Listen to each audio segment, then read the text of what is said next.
Good afternoon, everybody, and welcome to another history presentation brought to you by the Teamsters Human Rights and Diversity Commission and the Teamsters History Project. Today, we welcome our brother Barry Eidlin, an associate professor of sociology from McGill University, who's going to talk to us about the 1934 Minneapolis Teamsters Strike. Barry, take it away.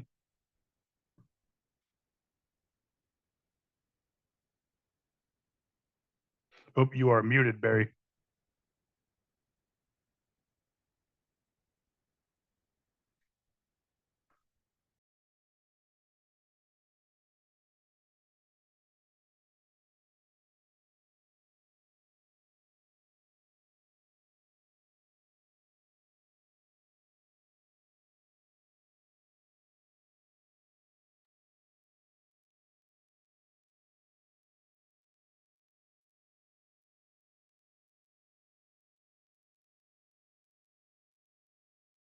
I think it's something wrong with your end, Barry. You are not on mute.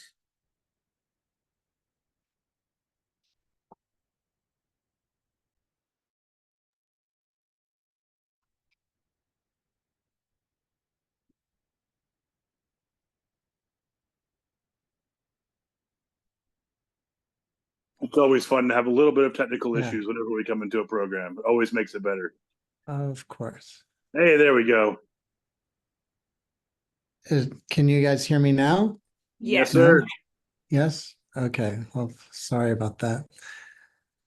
Anyway, from the top, thanks again to Paul and to the Teamsters for inviting me to speak about this. It's such a privilege, and it's a really important milestone because we are now this year marking the 90th anniversary of these pivotal events. And as the title of my talk says, it's pivotal not only for the Teamsters, but for the US labor movement.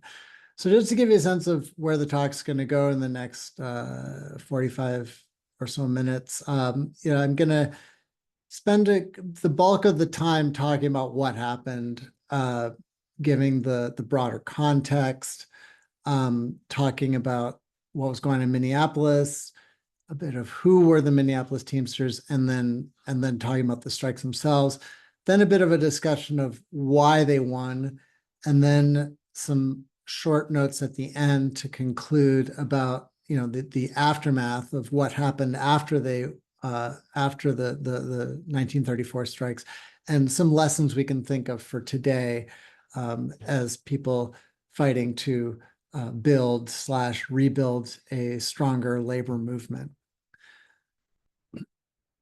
So just thinking first about the broader context. Obviously, the big broader context is we're in the Great Depression. And it's important to get a sense of the magnitude of the Great Depression. Everybody learns about it in school, whatever, but we're talking about 25% unemployment. So 1 in 4 people who want to work cannot find work. That's 13 million people in 1933. If you're not a worker, there's still a lot of farmers in the US, but a lot of them are getting kicked off their land because farm prices have fallen through the floor, and there's mass farm foreclosures like the one you see here. So the economic situation is pretty dire. But we have to ask, why is it that the events that we're talking about today happened in 1934? Because the Great Depression, of course, started in 1929. So why is it taking 5 years? And here we have to think about the role of the Roosevelt administration and this so-called First New Deal in the early part of the Roosevelt administration, and particularly this piece of legislation that's called the National Recovery Act of 1933. This wasn't labor legislation. It was economic recovery legislation based on this idea that we need to boost prices in the economy by regulating competition, basically. And so they want to stem this race to the bottom competition and shore up prices by creating cartels, essentially. But then there's this senator from New York, Robert Wagner, who is able to insert this Section 7A in the National Recovery Act, which is a precursor to the same Section 7A of the National Labor Relations Act, or the Wagner Act, named after Robert Wagner. And Section 7A articulated this new right to join a union. Problem was that there wasn't any enforcement mechanism. This was just sort of an aspirational goal. It's like, you should join a union. But the effect, even though there's no enforcement, is pretty electrifying in that there's this sort of untapped desire amongst workers in the US to join unions. And the fact that you have this statement where the government is on record saying that it is not only a good thing, but it is your right to join a union, has an effect of raising worker expectations. And as a result, you have starting in 1933 and then accelerating into 1934, this worker upsurge, right? So this gives you a sense, I'm giving you the numbers here. In 1932, 324,000 workers went on strike. 1933, it was just over 1.1 million, and then it got to almost 1.5 million by 1934. And so there's this mass worker upsurge. It's not caused by government, because again, this is just a statement. It really has no enforcement. There's no National Labor Relations Board. There's no enforcement mechanism that's compelling employers to do anything. But it changes workers' expectations of what they can fight for and what they can win. And so you have this massive upsurge. And of course, the flashpoints that are sort of these, canonical moments in US labor history are the Toledo Autolite strike, the San Francisco General Strike, and the one we're talking about today, the Minneapolis Truckers, is often called the Minneapolis Truckers Strike, or just the Minneapolis Strike. There's also, it's important to mention, there's also another, and by many measures, the biggest strike amongst textile workers in the South in 1934, but that one fails. And that's for another talk of why that one doesn't succeed the way the others do. But it's nonetheless an important mass mobilization in the US South, so it's important. And just to give you a sense of how this was reported at the time, I'll play a little snippet of a newsreel that gives you a bit of a flavor. So. The year was one of violent labor troubles and strikes. San Francisco's general strike gripped the city in a death-like clutch. A gasoline shortage stopped almost every wheel in town. Everyone walked or stayed at home. Serious clashes claimed many victims. Business was paralyzed and hunger threatened the city. While an auto accessory workers' strike in Toledo, state guardsmen had to resort to tear gas, lead, and cold steel to curb the temper of the strikers. Spurred by radical agitators, tear gas and knockout gas in a stifling barrage, which turned the Ohio city streets into an amazing scene of conflict. In Minneapolis, a truck driver strike was climaxed by severe riots and fights between the strikers and the police, with many casualties. Warfare in the streets, civic strife at its worst. From the waterfronts of the West to the textile mills of the East, the year 1934 erupted in massive strikes. Among them, one stood out as particularly decisive.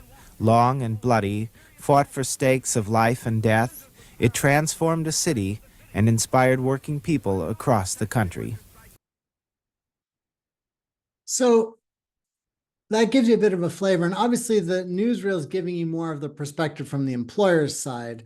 But the main point to get across is that things got pretty wild in 1934, no matter which side you were on. 1934 was one of those years that stands out in US labor history as a defining moment, perhaps the defining moment for the US labor movement, the contemporary US labor movement. Indeed, I think that 1934 stands out so much that it can often seem like you're exaggerating when you try to tell the story, right?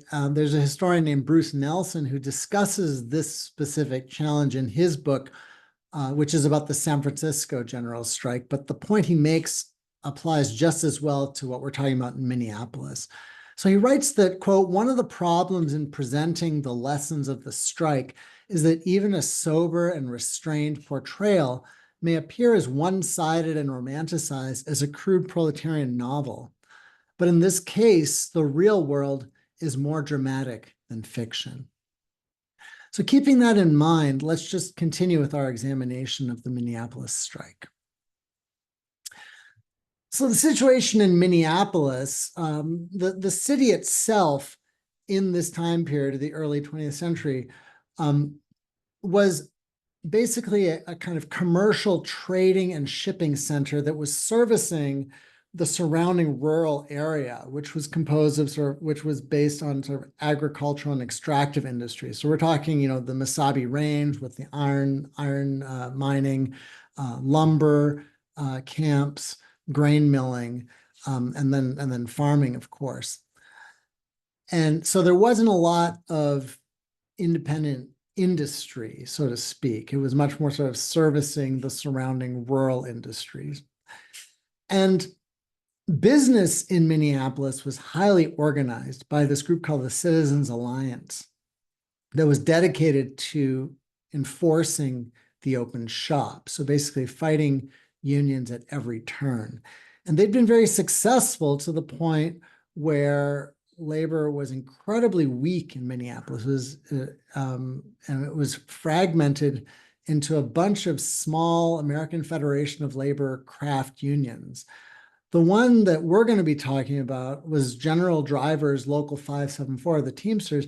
And as of 1933, so the year before the momentous strikes of 1934, it had, by some accounts, between 75 and 150 members. So it was really this insignificant little speck of dust in terms of, as far as the Citizens Alliance was concerned, and the sort of broader effect on the labor movement.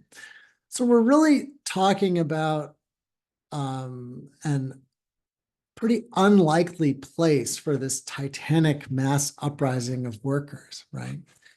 And of course, we know how things turned out. And, while it would be an exaggeration to refer to Minneapolis today as kind of a union stronghold, it is very far removed from the open shop, right? So we have to ask, how did we get here? And of course, here the 1934 strikes are playing a critical role, this kind of turning point for Minneapolis labor. But what changed to make these strikes possible? And part of it has to do with the changing national context I was talking about earlier. The desperate economic situation brought about by the Great Depression, combined by the new openings that were provided by the New Deal, particularly Section 7A of the National Recovery Act, created these new conditions for worker upsurge. And then when we're talking about Minnesota, this was enhanced by the presence of a prominent farmer labor party, which was much more pro-union than the mainstream Democratic and Republican parties. So the governor, Floyd B. Olson, was a member in the early 30s, as was the lieutenant governor, the attorney general, several members of Congress, including one of the senators. So the political and economic context in Minnesota was shifting in a direction that could allow Minneapolis workers to loosen the Citizens Alliance chokehold on power in the city. But still, there needed to be the right people in place to take advantage of that shifting context. And that's where the Minneapolis Teamsters come in. And so here, I think it's worth taking a few minutes to meet some of these remarkable organizers. So this is kind of the core group. We've got on the left here, Carl Skoglund, born in Sweden in 1884. He joined the Swedish Social Democratic Party as a teen, got drafted into the military, and he led a soldier protest against efforts to keep military conscripts beyond the term that they'd been drafted for. And for doing that, he was blacklisted in Sweden, couldn't find a job, so he emigrated to the US. And there he connected with the Industrial Workers of the World, or IWW, and he worked in the railroad yards and as a lumberjack for various times. He injured himself felling trees and eventually found his way to Minneapolis, where he found work as a coal driver, which is how he got involved with Teamsters Local 574. In the middle there, you've got Farrell Dobbs, born in 1907 in Queen City, Missouri, but he grew up in Minneapolis. He was actually conservative growing up. He voted for the Republican presidential candidate Herbert Hoover in both the 1928 and 1932 elections. But for economic reasons, he found work in the Minneapolis coal yards to feed his young family. And that experience radicalized him, especially after he meets Skoglund and the next people we're going to meet, the Dunn brothers. So we've got 3 of them here. There are 5 in total. But there's VR or Vincent Raymond Dunn, born in 1889 in Kansas City, Kansas. You've got Grant on the left there, born in 1893 in Little Falls, Minnesota, and Miles or Mickey, born in 1895 in Little Falls. So their mother was the daughter of a Wisconsin shoemaker. Their father was a migrant worker from County Clare, Ireland. And the family moved to Minneapolis shortly after the turn of the century. And each of these brothers had a fairly itinerant employment path. Ray did some tramping through the lumber camps of the Pacific Northwest, the sawmills of New Orleans. Grant saw combat in World War I. Miles was an aspiring actor. But they all connected with left-wing ideology, particularly Trotskyism. And through a combination of economic necessity and strategizing, by the early 1930s, they too were all working in the coal yards in Minneapolis, where they connected with Skoglund, who was often called Skogie, and then Dobbs as well. And each of these characters has their own distinctive story, but for our purposes, they share 2 things in common that are crucially important. The first is that each in their own way found their way to some form of radical politics, in this case, Trotskyism. So that meant that they were followers of Leon Trotsky, who was a figure in the Russian Revolution. And this was important because their political outlook and their political training gave them the vision, the motivation, the skills necessary to do something that was frankly kind of crazy, like taking on the Citizens Alliance and organizing Minneapolis. They understood that they were fighting not just for themselves and for their fellow Teamsters, but they were fighting for the entire working class. And that fundamentally shaped their strategy and tactics. It didn't have to be Trotskyism specifically, but historically, we do see that radicals of different stripes are often playing critical roles in these struggles that build the modern labor movement. And number 2, they had all built reputations over several years as hard workers and good organizers, such that even employers that were well aware of their radical politics kept them on the job because they valued the work they did. And fellow workers who might not have agreed with them politically nonetheless respected their organizing skills. As an example, years later, when he was reflecting on his time organizing over-the-road truck drivers with Farrell Dobbs, then Teamster General President James R. Hoffa, so this is the one in the 60s and 70s, said of Dobbs that, quote, "I learned a great deal in those days. I was studying at the knee of a master who understood all the intricacies of organizational work, fathomed the responses and reactions of employers, and comprehended the many problems of his union at home base. Instinctively, Farrell Dobbs always thought ahead and planned accordingly." There are many other players that we could mention, but these are the key strategists. So now that we have a sense of who they were, let's dig into the strikes themselves. Now, you might notice I'm referring to strikes in plural because the Minneapolis strike is actually 3 strikes. We're talking about the first strike, the coal yard strike, which happened from February 7 to 10, and then the broader sort of trucking industry strike, which is broken up into 2 parts, one from May 16 to 25th of 1934, and then the second and sort of determinative episode from July 17th to August 21st. So the coal yard strike, it's important to understand, because this happens oftentimes with strikes, is that they seem to come out of nowhere. But and there's certainly a degree of sort of spontaneous energy, but when you scratch the surface, you see that it's never spontaneous. And in this case, that was very much so. These strikes were years in the making. So VR Dunn and Skokie started organizing in the coal yards of Minneapolis in the late 1920s. Dunn, in particular, had a key strategic job as the weighmaster in the yard, which meant that he was able to connect with a lot of the drivers. Because as many of you know, drivers, they spend a lot of time just driving around on their own. But as the weighmaster, he got to talk to a lot of them.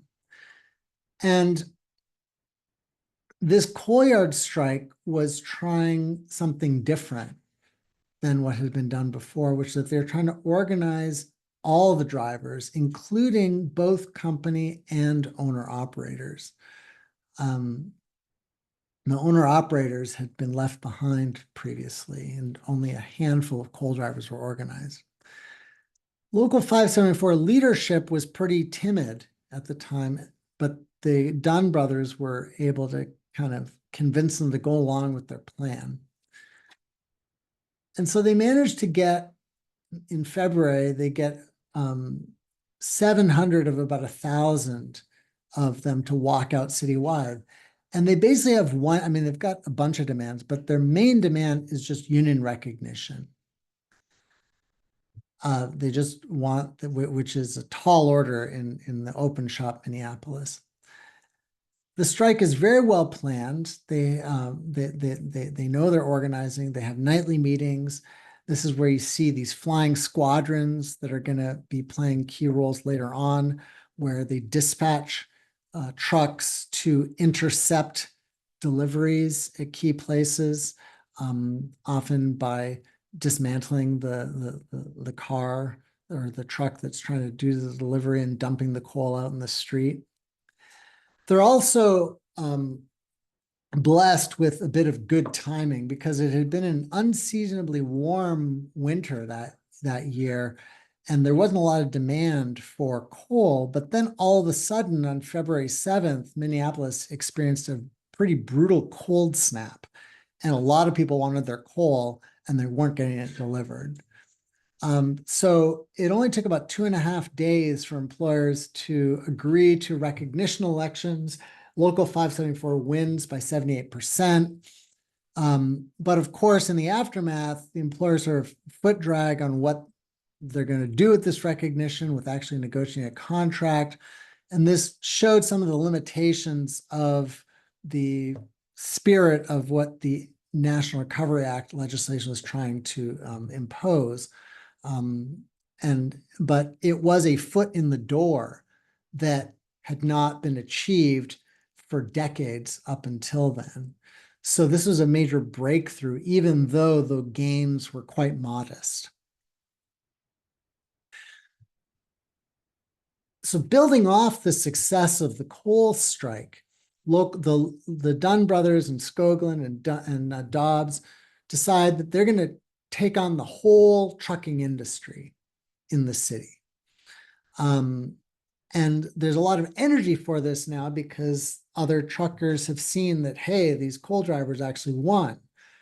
And this new approach is challenging a core founding principle of the Teamsters Union of the time, which is that it is based on, it is a union, a craft union that organizes skilled drivers and skilled drivers only.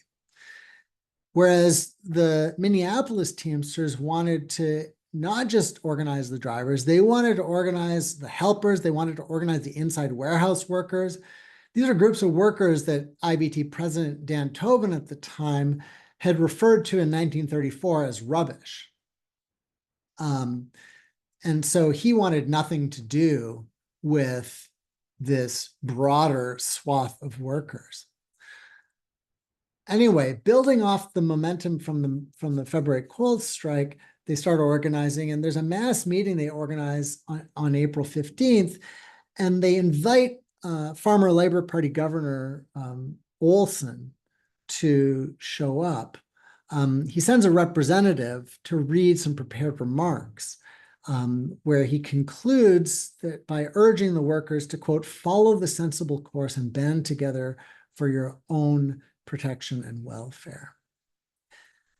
And so they start taking Olson's advice. On April 30th, Local 574 members, which had by then swollen to about 3,000, right? So already we've gone from like 150 to 3,000 in a few months. They vote to authorize a strike. And the key demands are the closed shop and then a wage increase of 56 cents an hour. So the new wage goes to 56 cents an hour, just to be clear, with overtime provisions. Now, we can see that these are fairly modest demands, but for the Citizens Alliance, this is viewed as tantamount to Soviet revolution. They start laying plans to man the barricades and prepare for outright warfare. Of course, Local 574 is planning too, and they take several steps to try to ensure that their strike will be a success. So they start by building a big committee. They call it the Committee 100. And this Committee 100 is not just big, it's representative, has delegates from each sector of the trucking industry. So different types of hauling, different job classifications. They try to make sure that they have representation from different jobs, different companies, to make sure that it's representative of the workers they're trying to organize. They also build support among other unions in the area to make sure that they would have their support. And then beyond that, they reach out to something called the Farmers Holiday Association, which is sort of like a farmers union of the time that has been organizing a lot around those foreclosures and trying to prevent foreclosures. Because of course, a big part of the business in Minneapolis is handling the incoming shipments from the surrounding farms. So they wanted to reach out to the farmers to make sure that they wouldn't be divided against them. Also, another key way that they built unity was creating an unemployed section of Local 574, because of course we're in an era of mass unemployment, and which means that you have a huge base of possible scabs to draw from. So by creating an unemployed section and enlisting them in the struggle alongside 574, they both increase their own support while making it harder for the employers to recruit scabs. And they've also built up a highly organized strike headquarters. This is an artist rendering of the strike headquarters, complete with a fully stocked commissary and an infirmary staffed by volunteer physicians and nurses from the local hospital who are sympathetic to them. They also have a sophisticated communications and intelligence system that dispatches pickets to the right places at the right time, monitors police radio communications. And it's so well organized that retrospectively, the police are even forced to admit that the strike was beautifully organized. So the strike is launched on May 15th. The entire city is paralyzed. You have these flying squadrons that are able to identify where shipments are going. They're intercepting them. They're dismantling the trucks. They're, depending on how cooperative the driver is, leaving them alone or not. There's a well-organized women's auxiliary who are no shrinking violets. They do the hard work of making sure that the strikers are fed and cared for, but they also do a lot of handling intelligence, sending out feelers to the community to make sure that that no freight is moving. And the community does support the strikers. They share tips, they donate supplies.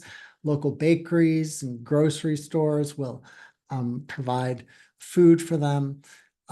So they've got a lot going for them they've got their ducks in a row. The problem is, of course, that they're up against the Citizens Alliance, but they're also up against their own union, the IBT. So the Citizens Alliance, in alliance with the police, methodically try to recruit scabs. They draw on local frat boys, small employers, a variety of other sort of notable families donate their kids to be strike breakers. And the union had the committee of 100. Citizens Alliance had their law and order committee led by 40 prominent businessmen. So the Citizens Alliance was very well organized. They had a strike headquarters of their own in a fancy hotel downtown. But then the International Brotherhood of Teamsters, headed by this guy, Dan Tobin, was also not going along with Local 574's plan. He was very opposed to having these more expansive groups of workers coming into his union. So he ordered Local 574 to stop organizing the inside workers. He maneuvered to try to get them expelled from the Minneapolis Central Labor Union. He denies their strike sanction, and takes to the pages of the Teamster magazine to denounce the leaders of 574 as serpents and wolves in sheep's clothing.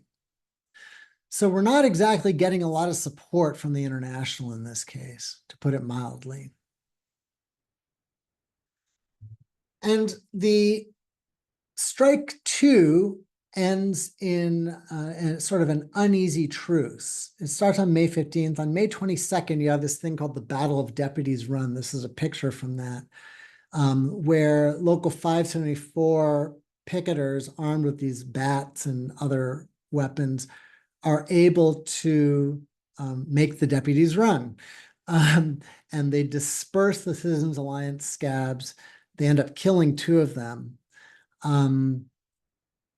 And under pressure from Governor Olson, who had also mobilized the National Guard at that point, employers and the union agree to a settlement.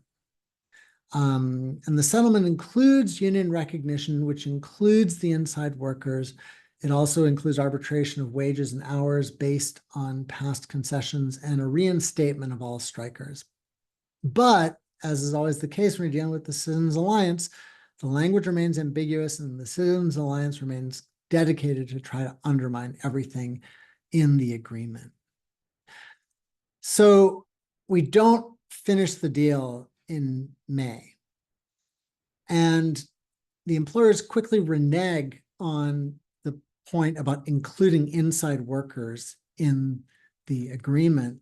And so on July 17th of 1934, we get to strike 3, and the strike resumes.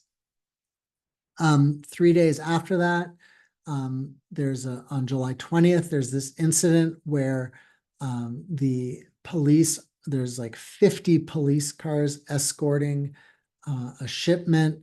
And when the strikers try to intercept the shipment, they open fire on them and the surrounding strikers who have been sort of gathered around the vehicle.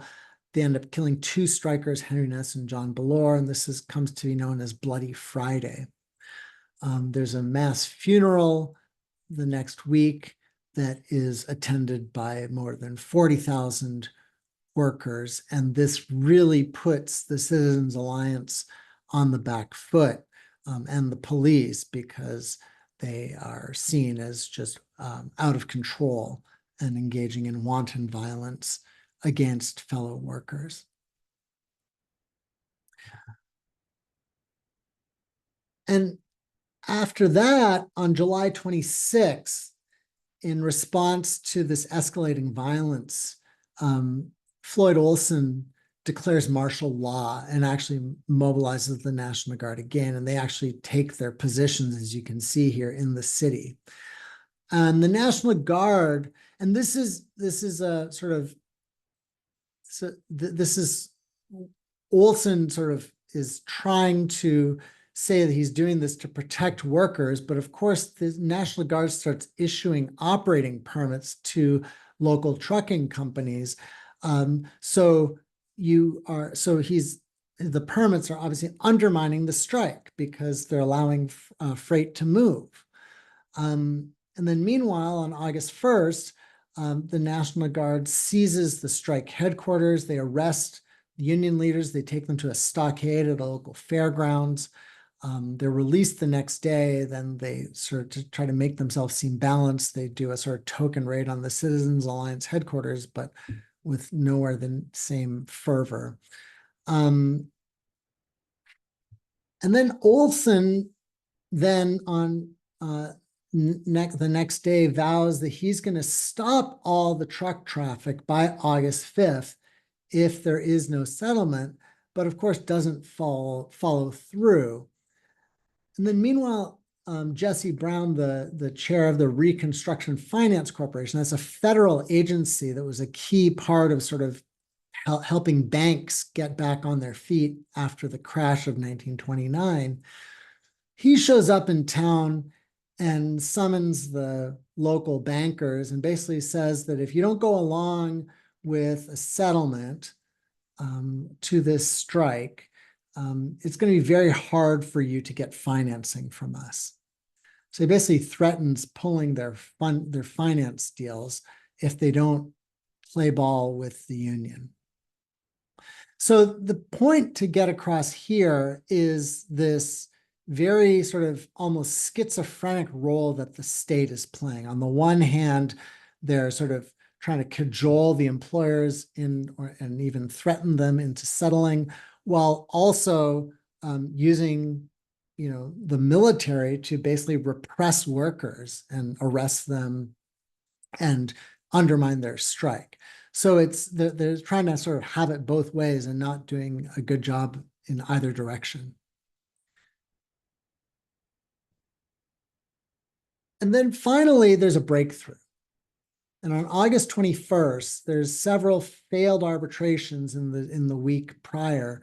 But on August 21st, there's a settlement announced based on what's called the Haas-Dunnigan Plan, which is named after the mediators, Francis Haas, who's the guy in the clerical collar in the middle there, the picture, and E.H. Dunnigan, who's the shorter guy to the right. They're both shaking Floyd Olson's hand. And they were representatives of a regional labor board that was set up by the National Recovery Act. So this was sort of an effort at sort of voluntary mediation through this new federal, enacted by this new federal legislation. And the settlement provides for most of what the union was asking for. It provides recognition that includes inside workers, it includes a minimum wage. And while these gains on their face are quite modest, again, especially compared to what we are used to seeing today, they are a major breakthrough because it is the first time ever that the Citizens Alliance has to admit defeat. And it decisively breaks the open shop. Now, this doesn't mean that the Citizens Alliance just tucks its tail and runs away. They still stick around. They rebrand themselves. They're too embarrassed to keep on calling themselves the Citizens Alliance. They call themselves Associated Industries, or AI, after that. But they do continue on, and it's not like employers, suddenly don't have any power. But they do have to take a step back, and unions do take a step forward. And so that, in a nutshell, is the story of the Minneapolis Strike of 1934. So let's pause here to think a bit about why they won. And I think that there's these 4 key factors we need to take into account. The first is this reform alliance, right? They had to reform their union in order to win. And there was this core of these Trotskyists I was telling you about, but they wouldn't have been able to do anything if they weren't working with other allies and tried to build a broad coalition that went far beyond people who shared their ideological convictions. So you need to have this broad reform alliance. Another key factor related to that is this inclusive approach, both at work and in the union, right? So at work, it's what we were talking about, where they were organizing on an industrial model, where they were trying to organize these shops wall to wall, including the inside workers, the helpers, the owner operators, everybody. But the inclusive approach also factored into how they operated within the union. That meant that they focused on having these representative organizing committees. They weren't trying to do things behind members' backs. They were trying to create different jobs for people to, but that would allow people to get involved in different ways. They created communication channels for information flow, both for things like getting pickets to the right places at the right time, but also when they were discussing how to deal with proposed settlements during the strike. And they also, had different jobs that provided opportunity for new leaders to emerge. And they're always trying to seek and cultivate new leadership within the union. And that played a key role in expanding this reform alliance that I was talking about. Then third, you have this contradictory role of government, right?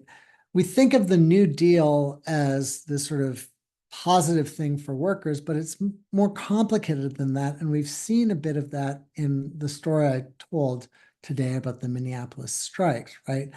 And so what the Minneapolis Teamsters were able to do is leverage some of the openings that were created by the period. So leverage the openings created by the raised expectations of the National Recovery Act.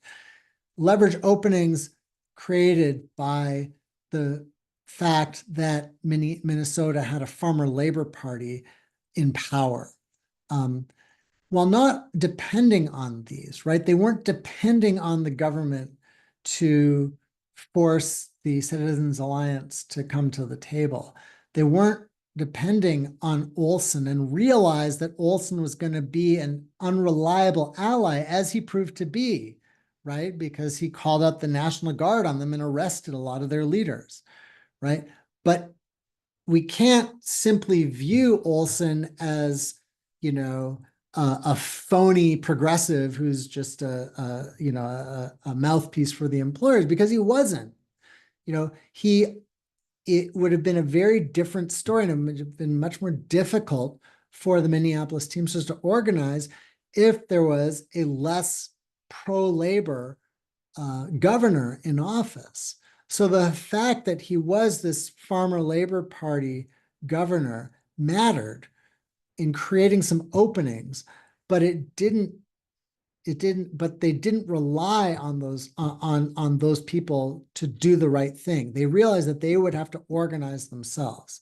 And that's my last point, is that's part of this fourth point of skilled organizing.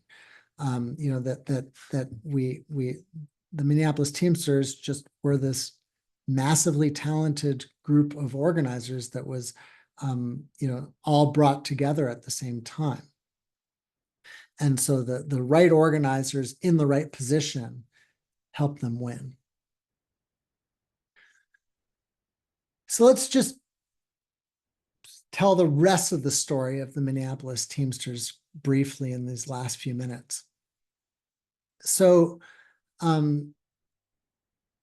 they exercised leadership in Minneapolis, right? So after winning the 1934 strike, they just kept on organizing, and they expanded throughout the city, started organizing other driving crafts like ice drivers and lumber drivers and stuff like that. Expanded out to garment, dry cleaners, candy workers, carpenters. They created a federal workers section for workers who are working in the New Deal Works Progress Administration. They didn't necessarily keep the workers they organized. They would often try to find more appropriate unions for them if they didn't feel that their union was the right fit. And their efforts helped to double the Central Labor Union's membership in Minneapolis between 1938 and 1933 and 38, from 28,000 to nearly 60,000. And so they really helped establish industrial unionism in Minnesota. And so they played this leading role in the Minneapolis labor movement. And what that meant was that they were able to resist attempts by President Tobin to dismantle the local and expel Trotskyists, which is what Tobin tried to do in the aftermath of the strike. So their reward for winning one of the most important victories in the union's history was that Tobin revoked their charter and tried to charter a replacement Local 500, but that went nowhere. The Local 500 people didn't know how to organize. The members of Local 574, other unions in Minnesota, stayed loyal to Local 574. Employers refused to cancel their 574 contracts. So Tobin threw in the towel. He merged the locals into a new Local 544, and that was the end of that. And by the end of 1936, Local 544 now was the undisputed hub of Teamster activity in the Twin Cities. And indeed, the editor of the Central Labor Union's newspaper, the Labor Review, referred to Local 544 as the shock troops of the Minneapolis labor movement. And perhaps no element of Local 544 demonstrated that better than what they called the Union Defense Guard, which was actually an armed group that would provide picket support for strikes when they were dealing with particularly troublesome employers. But they also dealt a blow to fascists when they tried to start organizing in Minneapolis, known as, they called themselves the Silver Shirts. And the Union Defense Guard went a long way to ensuring that the Silver Shirts did not get very far when they tried organizing in Minneapolis. Within the Teamsters, they played a critical role in organizing over-the-road truck drivers, which we now think of as sort of the core of the sort of the heart of the Teamsters Union. Farrell Dobbs spearheaded the formation of the North Central District Drivers Council, and he basically spread the over-the-road campaign across the Midwest. And by the spring of 1938, he had 46 locals engaged in 11 states. By that August, there was a master agreement that involved 175 locals signed by 1,700 trucking companies covering about 125,000 workers. And in this time period of the Minneapolis Teamsters, between 1933 and 1941, the IBT's membership exploded from 75,000 to 544,000 members. So even Dan Tobin, the guy who tried to expel and dismantle the local, ultimately ended up hiring Farrell Dobbs as an international organizer, because even he as much as he hated the politics, he loved the quintupling of union membership that Dobbs was in no small part responsible for. It's not all attributable to him, but he played a critical role. But it wasn't going to last. And by 1941, Tobin realized that it had really had enough and once again moved against the Trotskyists in Local 544. And so he moves to trustee the local, and he sends this lieutenant of his, Dave Beck, who is going to succeed him as president. But before Beck can get to Minnesota, Local 544 is able to contact some people in the CIO, the Congress of Industrial Organizations. In fact, he contacts John L. Lewis's brother, Denny Lewis, and they bolt to the CIO before Tobin can trustee it. And that leads to this open warfare where you've got Local 544 AFL and Local 544 CIO, and they're going back and forth and sort of trying to battle for the hearts and minds of the truckers of Minneapolis. And much as he respected his organizing mentor, Farrell Dobbs, future Teamster President Jimmy Hoffa was still a loyal soldier to the IBT and led one of the contingents that Tobin sent to Minneapolis to bring Local 544 to heel. But this enforcement from the IBT wasn't working. And ultimately, the IBT had to resort to state interference in their own internal union affairs to destroy Local 544. So first they got a judge to award Local 544's property to the IBT. Then the FBI arrested 29 Local 544 leaders and supporters under charges of sedition brought under the Smith Act, which was a new piece of legislation. And then finally, a state labor conciliator basically unilaterally took away Local 544 CIO's bargaining rights and awarded them to 544 AFL without any kind of vote or any due process.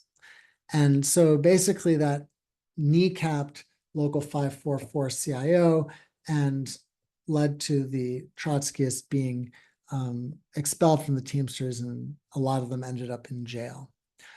So that was the defeat of the Teamsters. And while the Minneapolis Teamsters themselves were defeated, their legacy very much lives on in the Teamsters. It's not an exaggeration to say that the Minneapolis Teamsters created, in a lot of ways, the modern Teamsters Union.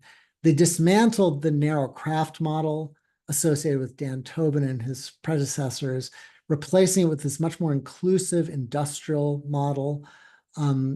More concretely, they laid the basis for the National Master Freight Agreement. The sort of, for many years now, it's much more, of course, the UPS contract, but the NMFA for many years was the sort of central contract, the crown jewel of the Teamsters Union, and developed a more strategic organizing model that not just Jimmy Hoffa, but others like him took to heart, even if they didn't take the politics to heart. So that's the legacy that they have. And so I think, so there's this sign here of this Teamster saying, "I eat steak too, thanks to Hoffa." You might also add thanks to Farrell Dobbs. If you read a bit, I think Hoffa probably himself would agree to that. And then I think we can think of, so those are the sort of things that do live on, but there's a path not taken that we ended up with not taking with the expulsion of Local 544 from the Teamsters. And that is by expelling the Trotskyists of Local 544.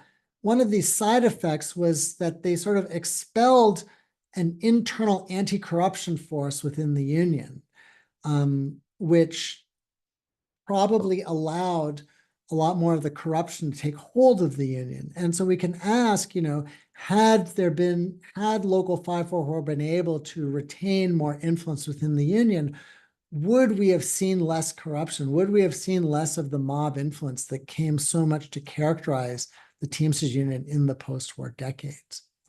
I'll leave that for your thoughts afterwards. And I just want to conclude with a few lessons for today.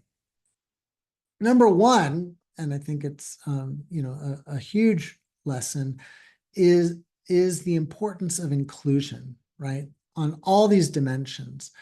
They had representative committees, they had transparent bargaining, these lines of communication, also commitment to, I didn't list it here, but, commitment to diversity of leadership. There wasn't at that time a large Black community in Minneapolis, but there was a significant Native American community, and several of the leaders in Local 544 were from various Native American tribes. So the importance of inclusion is key. Next is the importance of strategy. So when we're talking about, how to work with allies, how to show solidarity, knowing who's on which side, how to play them off against each other, and, when you can trust someone, when you can't, that's important. And then this last point might be a bit of a spicy point, but I would say the importance of ideology. And this is, I don't mean to say that all good trade unionists have to be leftists by any stretch of the imagination, but that's absolutely not the case. But I will say that historically speaking, when you look at moments when labor is strong, when labor has been able to make advances, to make the big breakthroughs, it's often a vibrant left-wing force is often a key player in that mix. And so I think that we need to think about that when we think about what are our strategies for rebuilding labor today. So with that, I thank you for your time, and I look forward to questions and discussion. All right, thanks a lot, brother. Let's see, what types of questions do we have out there, folks? A few of you joined a little bit late, a lot to digest there. But if you have a question, go ahead and unmute, and we'll take it. I have a question. This is Ruben Torres, the Assistant Director of HRDC. Thank you so much for your presentation, Barry. My question is, how did the Minneapolis Teamsters eventually gain the trust and confidence of the other unions when they're all battling for workers during the startup of the Depression? Yeah, that's a great question. I mean, I think the first part to remember is that there's just a lot of workers to organize, because unions are such a non-presence in Minneapolis at that time period. So you don't really have the kind of rating scenario that you might have in other scenarios. But I think that the big issue is that the Minneapolis teams are the ones that have a plan, and when they show with the 1934 strikes that they have a plan that can actually work, I think that kind of sells itself in a way. And so was what allowed them to assume this kind of leadership position within the broader Minneapolis labor movement, because they showed that they knew how to organize. Thank Brother you. Arneson? Yes, thanks so much for this. This was a terrific presentation. I loved your graphics.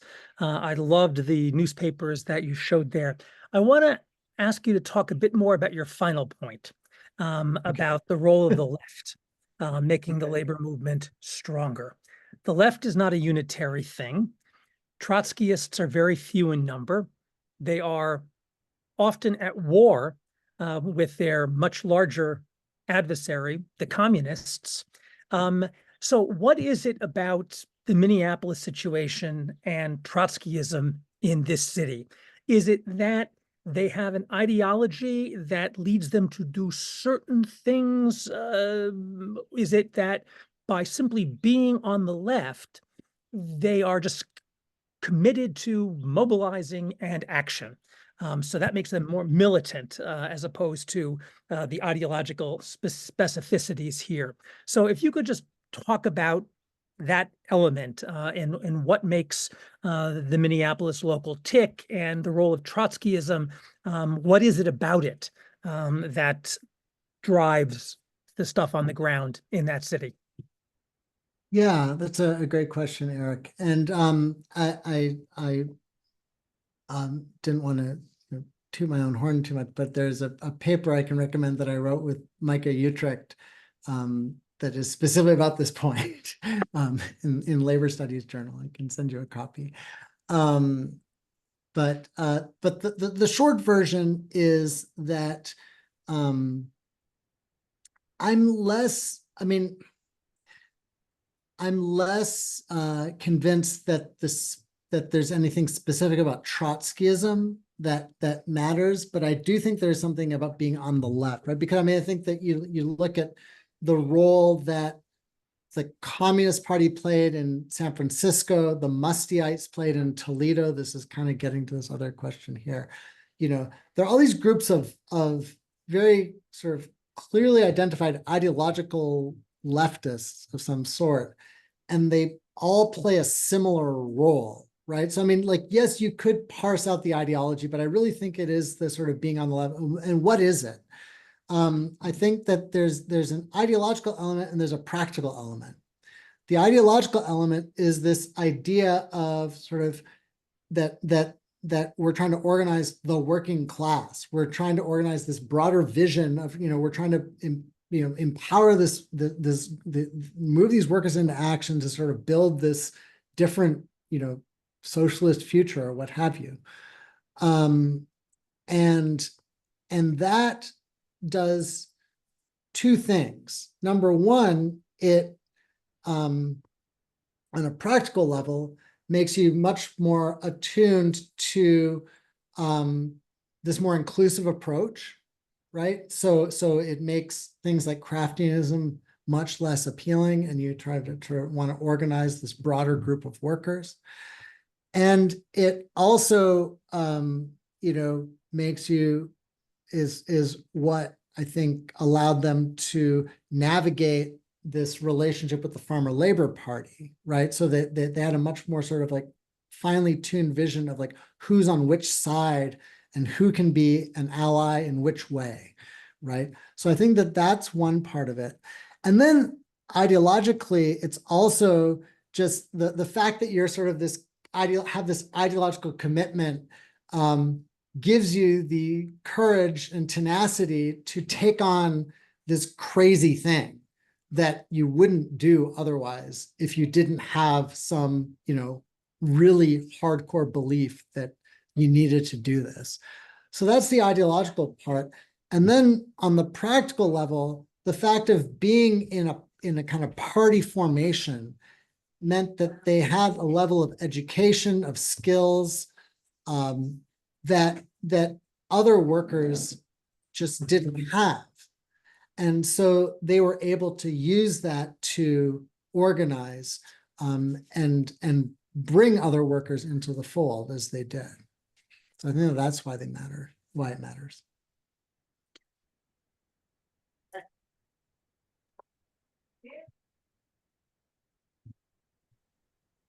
We have go ahead. There's this question about the Minneapolis strike and the other strikes of 90. I'm not quite sure what they want to do by tying it together. Like they all happen around the same time. They're all Brother Cervera, did you want to clarify on that at all? Yeah.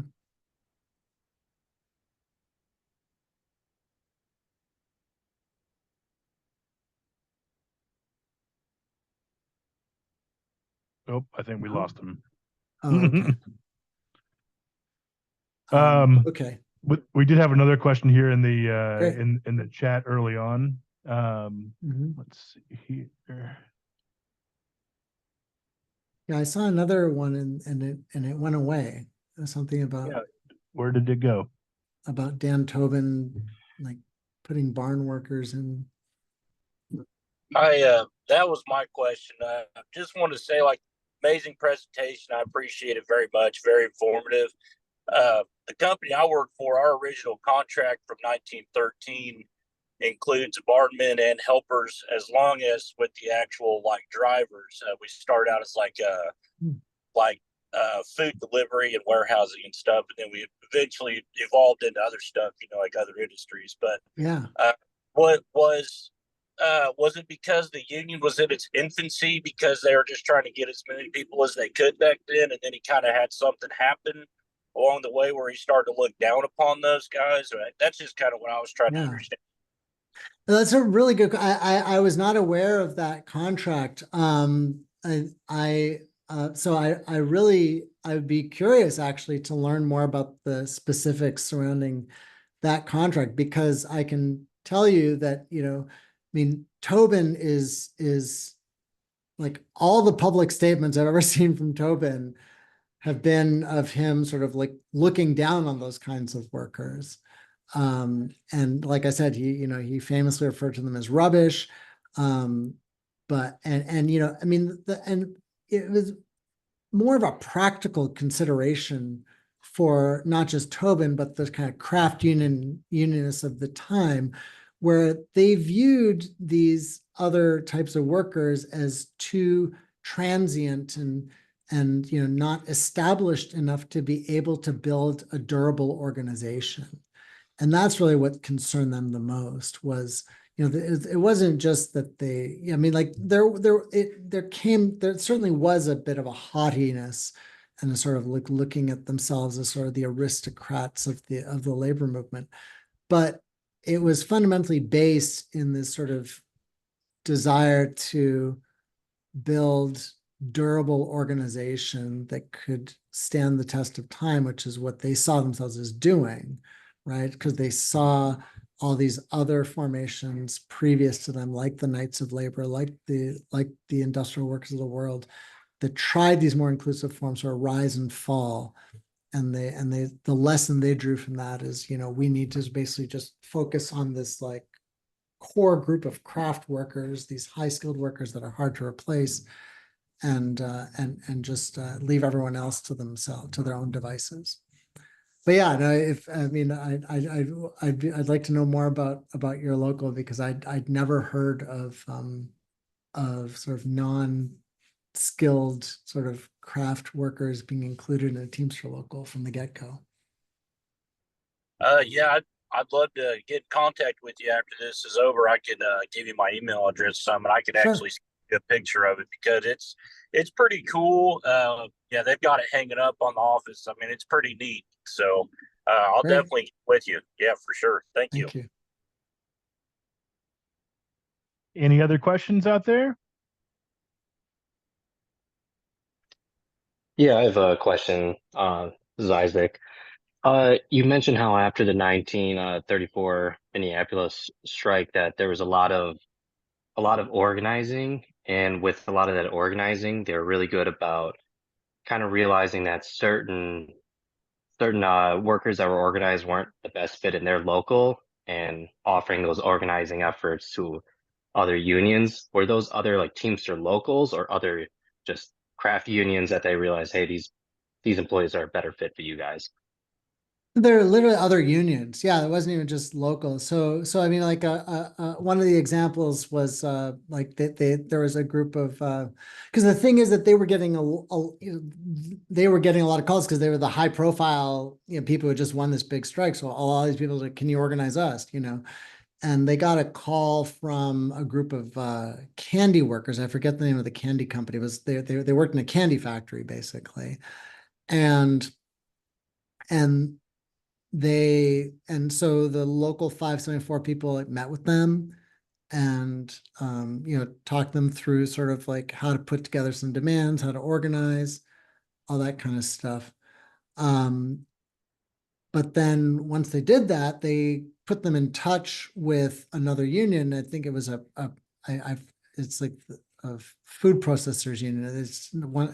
It probably got merged into the UFCW at some point along the way, but it was a food processing workers union, and they're like, you should probably go with this union instead of us, and they basically like passed them off to them. Okay, thank you. No problem.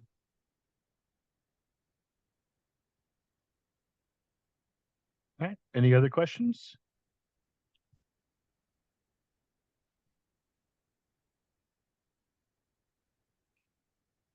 All right. Well, hearing none, I want to go ahead and take the opportunity to thank Barry for once again another wonderful presentation. Really, really appreciate you taking the time out on a Sunday to share your knowledge with us. And thank you to everyone who joined us today. We appreciate you again taking time out on your Sundays.